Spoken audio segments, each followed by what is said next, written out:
You're listening to The Rawha, Daily Guidance for Seekers with Shaykh Faraz Rabbani.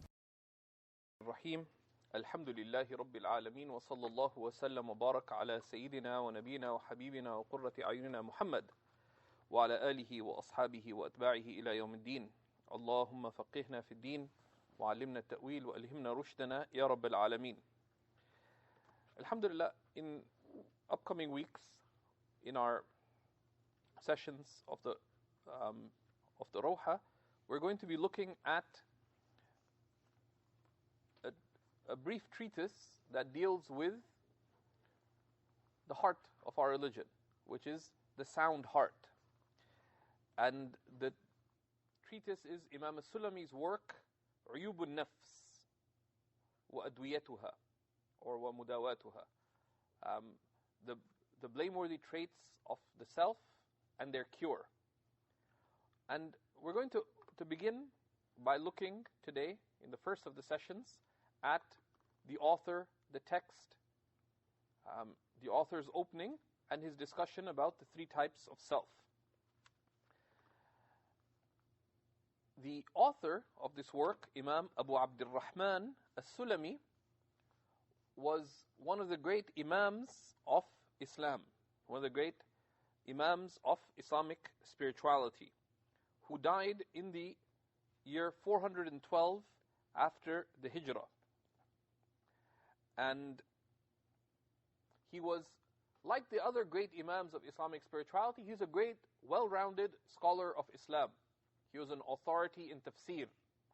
He was a great scholar and authority in the science of hadith. Amongst those who narrated hadith from him was Imam al-Bayhaqi, one of the great late hadith masters, and others as well. And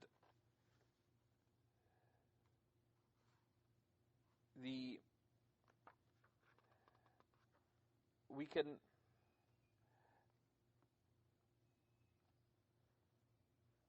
mention about him that a few important pieces, right? One, firstly, what is his full name? He's famous as Abu Abdurrahman al-Sulami, right? His full name is Muhammad ibn al-Husayn ibn Muhammad al-Sulami, famous as Abu Abdurrahman. And he died in the year 412 after the Hijrah, so in the beginning of the 5th century of Islam. He is considered one of the leading writers of the formative phase of Islamic spirituality.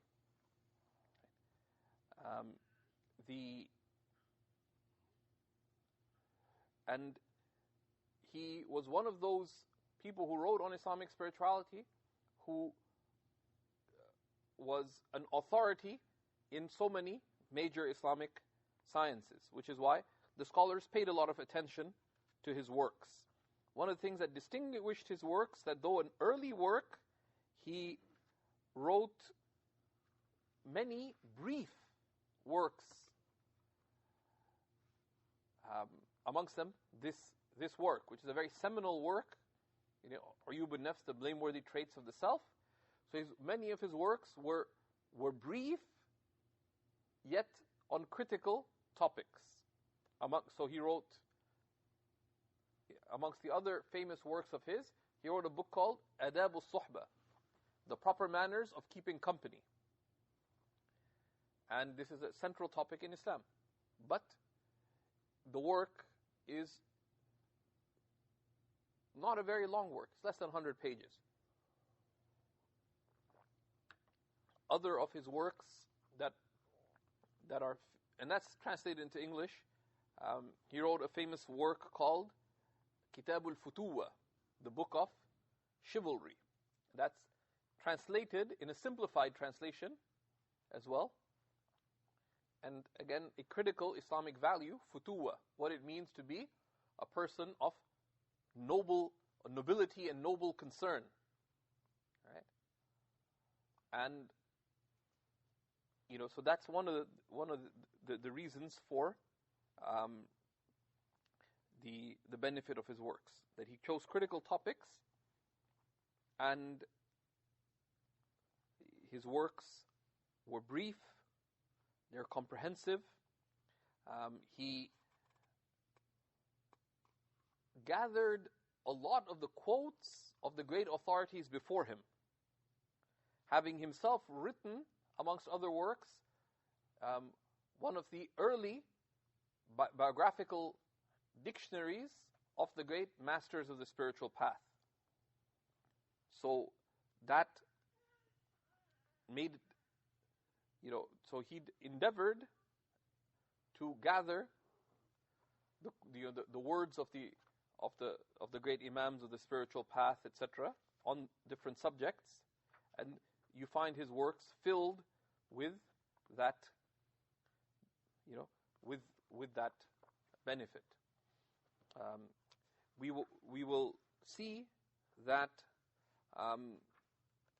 he narrates the many of his quotes, right, with his chain of transmission, right, with his chain of transmission, because he's still in what's called Asrul Riwaya, the age of transmission. Right? So very often the quotes that he has from the early Muslims, you won't. He's a primary source for the quotes from the great imams of Islam on matters of spirituality. Why is this work important? Because it deals with the states of the heart, right? The states of the heart, or the states of the self, the nafs, right? And very simply, Allah subhanahu wa ta'ala mentions the human self as being one of the great signs of Allah subhanahu wa ta'ala.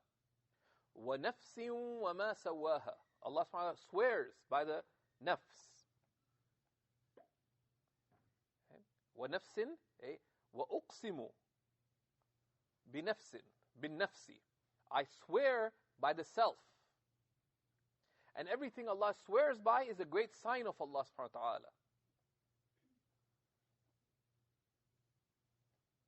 وَمَا سَوَّاهَا. And how Allah has fashioned it.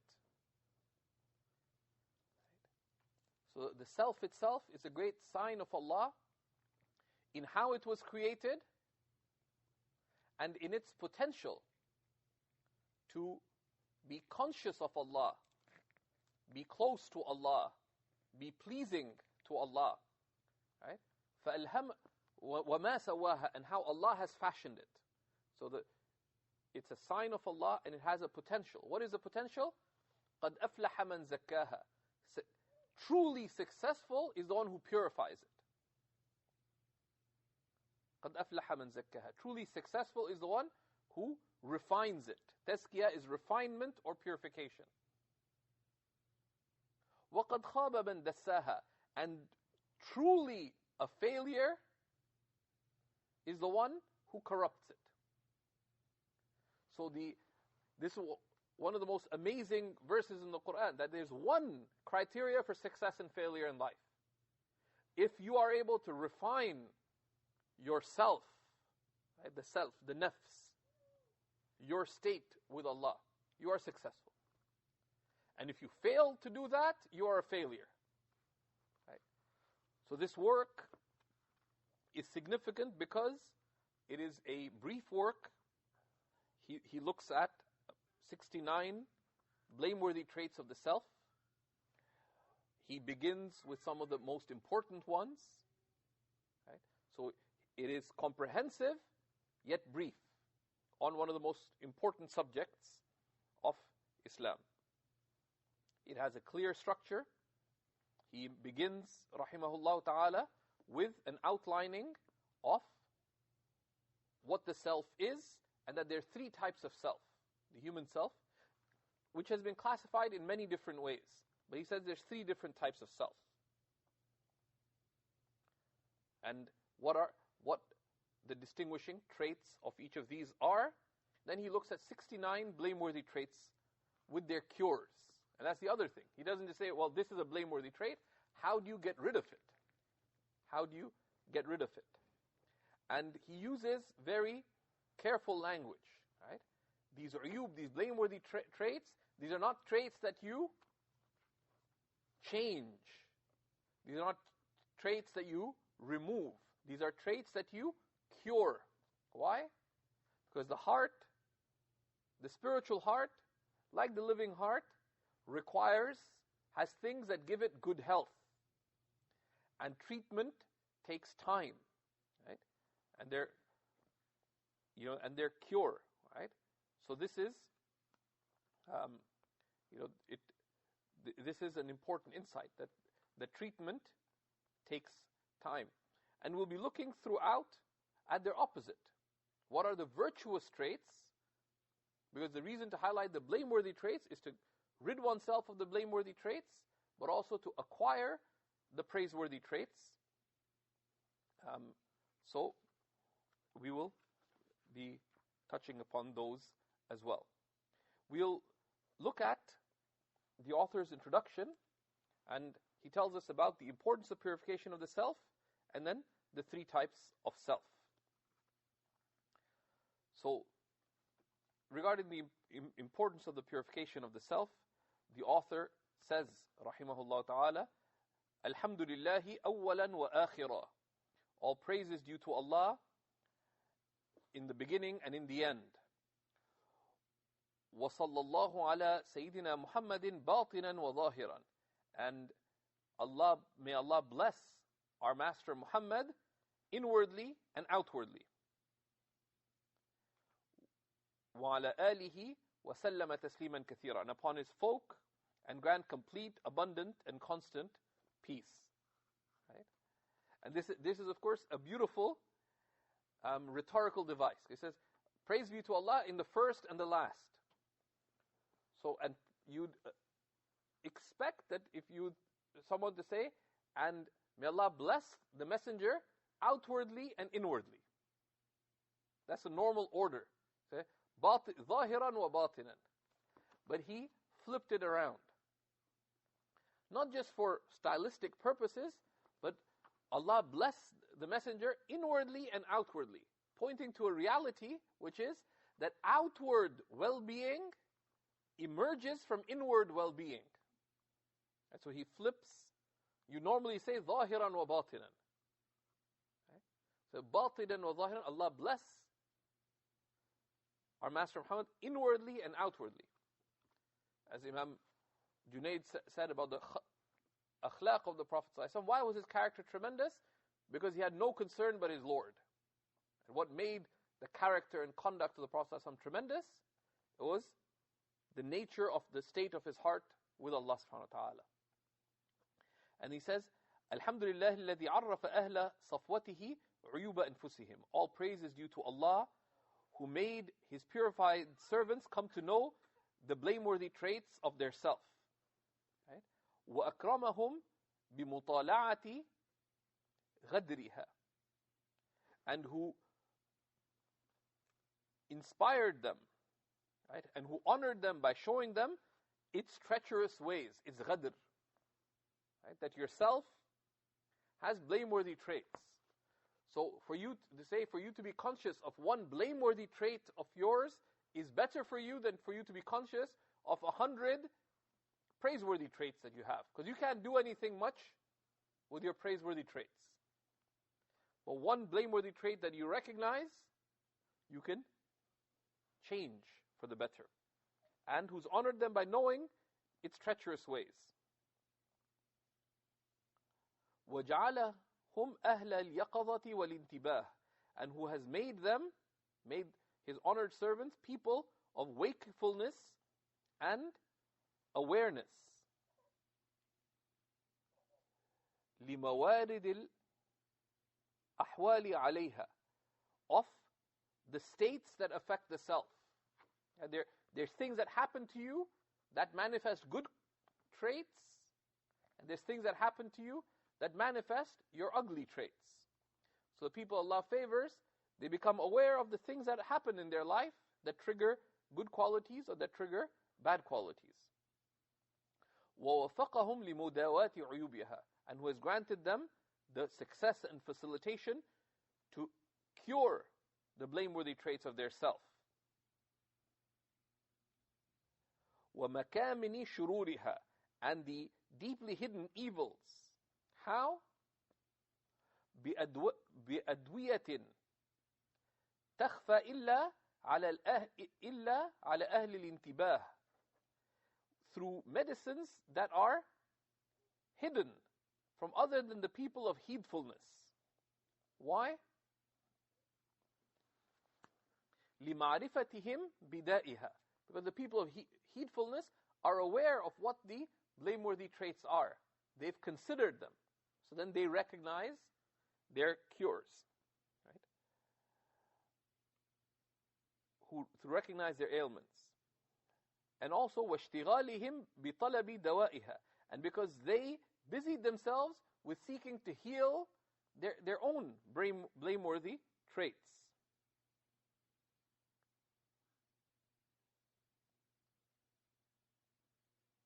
فَسَهَّلَ عَلَيْهِمْ مِنْ ذَلِكَ الْعَسِيرِ, so Allah made it easy for them to engage in this otherwise difficult endeavor, which is to change oneself for the better. بِفَضْلِهِ, by Allah's grace, وَحُسْنِ تَوْفِيقِهِ, and by His good graces and facilitation. And then he explains that قَدْ سَأَلَنِي بَعْضُ الْمَشَايِخ, right?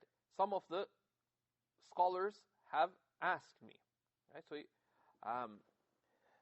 أَكْرَمَهُمُ اللَّهُ تَعَالَى بِطَاعَتِهِ, may Allah honor them to obey Him, subhanahu wa ta'ala. And أجمع فصولا من عيوب النفس, that I gather some chapters regarding the blameworthy traits of the self. يستدل بها على ما وراءها, by which one would then have a guide on how to deal with other blameworthy traits. And this is why we'll expand the first ones a little more, because the other ones follow. There are common traits in the blameworthy traits. And if you realize how you deal with some, then you can apply the same principles in dealing with others. فَأَسْعَفْتُهُ بِطَلَبِهِ, so I hasten to answer his request. And this is one of the things that you see throughout Islamic history. One of the blessed things that opens doors of benefit is a sincere request. So many books were written because sometimes a teacher asked a student to write a book, and the student listened. Sometimes a peer, right? One scholar asked another fellow scholar, why don't you write about such and such? And it was of clear benefit. So they wrote. Sometimes a student asked the teacher for guidance or a question, and they wrote a book. Imam al-Haddad was asked some questions on assistance and advice and encouragement on how to travel the path of the akhirah. What was his response? Risalatul Mu'awana, the book of assistance. It was a response to someone's request. Ayyuhal walad, one of Imam al-Ghazali's students, asked him for advice that he could hold on to for the rest of his life, and is being benefited from 950 years later. Right? So don't hesitate to ask. One of the blessed ways of expressing sincere concern is to ask. And one should not be shy to ask with sincerity. Okay? He said, I hastened to answer. وَجَمَعْتُ لَهُ هَذِهِ الْفُصُولِ, and I gathered these chapters. التي أسأل الله تعالى أن لا يعدمنا بركاتها. And I ask Allah Most High that He not make us bereft of its blessings. وَذَلِكَ بَعْدَ أَنِ اسْتَخَرْتُ اللَّهَ تَعَالَى فِيهِ. And this is after I sought Allah's guidance regarding it. And this is an important principle of our religion. That any time one is deciding to do something and wants to determine whether it is good or not, it is sunnah to make istikhara. Or anytime one is inclining to something good, apparently good to do, then before going from inclination to engaging in it, it is sunnah to make istikhara. to make wudu, pray 2 rak'ahs for Allah subhanahu wa ta'ala, and to ask Allah subhanahu wa ta'ala ideally by the dua of istikhara, but even by just sincerely asking Allah for guidance to help one choose. And sometimes one may be in a rush and one cannot pray 2 rak'ahs and make the dua. We know there's a number of du'as that the Prophet taught us. Among them, Allahumma khirli wa khtarli. Oh Allah, choose for me and make my choice on my behalf. Asking Allah to inspire one. Sometimes one has to make a snap decision. They say even if you don't have time to make that dua, or the dua doesn't come to your mind, just say Ya Rabb. Say, Oh Allah, Oh Lord. Right? So to ask Allah before one seeks. Was tawfaqtuhu lahu, and I sought His assistance and facilitation thereby. Wa huwa hasbi, and He is, and Allah is my sufficiency. Wa ni'mal mu'in, and He is the best of aids. Wa sallallahu ala Sayyidina Muhammadin wa alihi wa sallama kathira. And Allah's blessings be upon our Master Muhammad and his folk, and grant great peace. So this is his opening and then he tells us about the different types of self. There are, of course, this is an early work, so there are different versions, right? There are different versions, right? And this arises for different cases. Sometimes some people got an incomplete manuscript. Sometimes the author themselves taught the book many times and they adjusted around. So different people related different versions of the same book from the author. And the most famous example of that is Imam Malik. Imam Malik was constantly adjusting his Muwatta. It was a living book. So sometimes he'd include hadiths when he was narrating it. So those who narrated at that time narrated extra hadiths, and sometimes he narrated fewer ones. Sometimes the transmitter of a book had their own things that they included in the book. So one of the famous examples with respect to the Muwatta of Imam Malik, amongst the people who narrated it was Imam Muhammad ibn al-Hasan. Imam Muhammad al-Hasan was one of the main students of Imam Abu Hanifa. He narrated the Muwatta of Imam Malik as he heard it, but in his transmission, he interjects once in a while when he disagrees with Imam Malik. And he says, however, we also relate, right, so on some issues where Imam Malik relates a position that Imam Muhammad al-Hasan doesn't agree with, he interjects that we also relate this from other than Imam Malik. And he intersperses. So there are sometimes different narrations of the same text. So we're going to follow this one. And he says there's 3 types of self. اعلم أن النفس على 3 أقسام. Know well that the self is of 3 types. نفس أمارة ونفس لوامة ونفس مطمئنة. Firstly, there is the sinful self, right? النفس الأمارة. And this is the self that أمارة is from كثيرة الأمر, right? It is constantly commanding one to sin, right?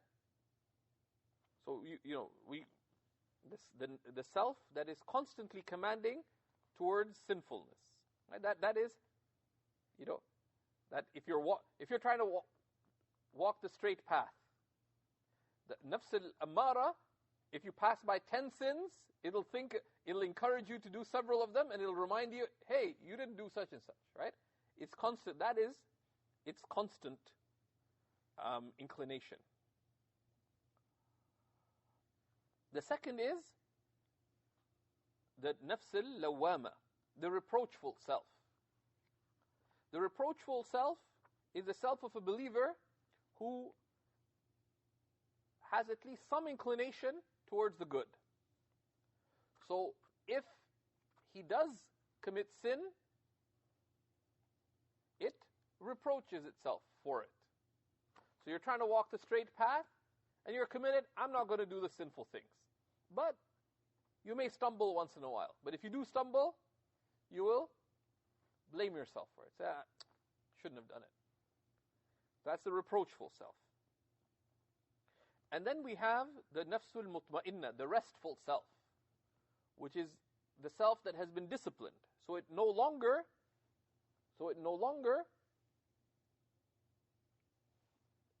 commanding one to sin, whether actively or occasionally, and its reproach has worked on itself, so that it has gone from sometimes sinning, so generally it's at rest from its wayward ways. Right? And each of these, of course, is based on different Quranic texts. Allah subhanahu wa ta'ala says, إِنَّ النَّفْسَ لَأَمَّارَةٌ بِالسُّوءِ, from Surah Yusuf, verse 53. Truly the self commands to ill. Right? And similarly, Allah subhanahu wa ta'ala tells us about the nafs al-lawama. Allah swears by the reproachful self. So the first type of nafs is the nafsul mutma'inna. Right? The nafsul mutma'inna. We're going to look at this first type of self, these three types of self in the next session, which is on Monday, bi'idhnillahi ta'ala. But the critical thing is to be aware, right? Firstly, that you being a believer, right, is not just about doing certain things in your religion. Right? Praying, fasting, sticking to the halal, avoiding the haram, etc. That your being a believer is above all a matter of having a heart that is good with Allah subhanahu wa ta'ala. Because that is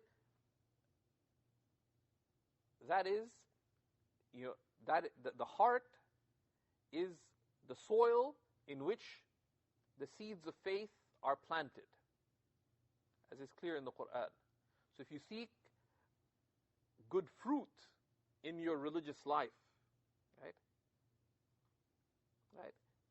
Good fruits are only the result of good cultivation, right? And you have to take care of that soil. The Prophet ﷺ said that in the heart, in the body is a morsel of flesh, which if sound, the entire body is sound. And if corrupted, the entire body is corrupted. Truly, it is the heart.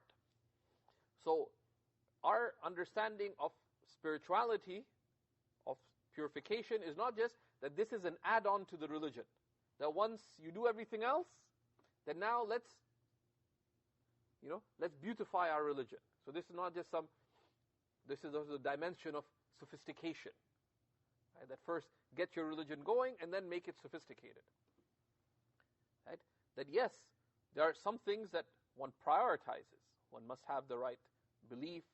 One must begin praying. But right from the get-go, one has to realize that Allah only accepts that which comes from a heart that is sincere. Right? From a heart that is pleasing to Him. إِلَّا مَنْ أَتَى اللَّهَ بِقَلْبٍ سَلِيمٍ. Nothing benefits one on the day of resurrection except one who comes to Allah with a sound heart. So this is something that is at the very heart of the religion. Ibn Ata'illah put that حُسْنُ الْأَعْمَالِ نَتَائِجُ حُسْنِ الْأَحْوَالِ. Good actions are the results of having a good state. Right? Good actions are the result of having a good state with Allah. وَحُسْنُ الْأَحْوَالِ, and having a good state with Allah, نتائج التحقق بمقامات الإنزال. And having a good state with Allah is the result of being firm-footed in the testing circumstances. Right? The testing, the inzal, they differ on what is meant by it. The commentators of Hikam differed. But that, much of our life happens in cruise control. You wake up. There's some of us who are better at routines than others. Right? You have like certain routines.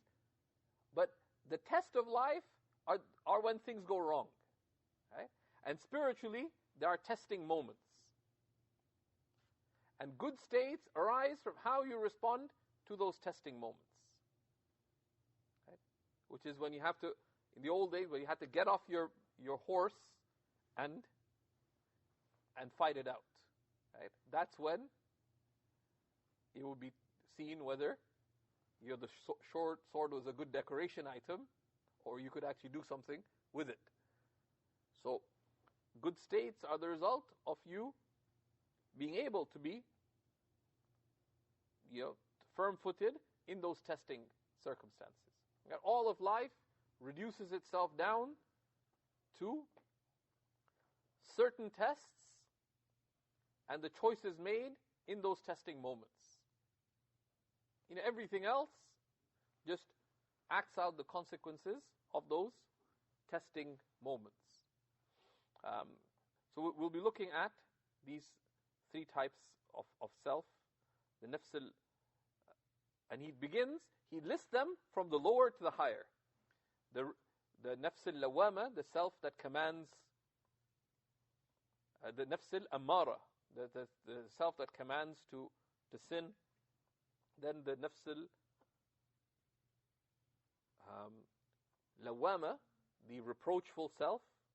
You're trying to do the right thing, but you're struggling. So when you do struggle, you blame yourself. And then the nafs al-mutma'inna, the self that has achieved serenity. Right? It's now generally at rest from its wayward ways. But when he details these three out, he begins with an-nafs al-mutma'inna, the restful self. Because that's the self that one seeks to attain. The Quran, this classification is a Quranic classification of the three types of self. But Allah subhanahu wa ta'ala in the Quran distinguishes the self in a number of different ways. So sometimes classify this in these three ways. Right? So the self could be either it generally inclines towards sin, or it inclines away from sin. And then it's in the middle with a struggling self. But you could break it down further of how much it inclines towards sin or how much it is realized in being away from sin. So on the side of good, you also have a nafsul radiyah, the self that is content with Allah. And higher than the one that's content with Allah is the one that Allah is content with, radiyatun mardiyah. Right? So these are two of the degrees of the self. Right? And they saw other shades. There are qualities that Allah subhanahu wa ta'ala mentions in the Quran of people who are perfected. So they also talk about an-nafsul kamila, the perfected self. And then when it comes to sin, there's the nafs that is not quite amara bisu, that is not always commanding to ill, but it is sometimes commanding to ill. Right? So there's gradations. And there's early and late scholars who divided it more than this. So we ask Allah subhanahu wa ta'ala to grant us knowledge of that which results in having a sound heart and a sound state with Allah subhanahu wa ta'ala. The Prophet ﷺ used to make dua to make his heart firm on Allah's religion. Allahumma ya muqallib al-qulub thabbit qalbi ala dinik. O Allah, O overturner of hearts, make my heart firm, right, upon your religion, right, upon that which you have come with. So we ask Allah subhanahu wa ta'ala for that. Wa sallallahu ala sayyidina wa nabiyyina Muhammad wa ala alihi wa sahbihi sallam. Walhamdulillahi rabbil alamin. Thank you for listening to the Rawha, Daily Guidance for Seekers with Shaykh Faraz Rabbani. Help Seekers Hub give light to millions around the world by supporting us through monthly donations by going to seekershub.org donate. Your donations are tax deductible in the US and Canada.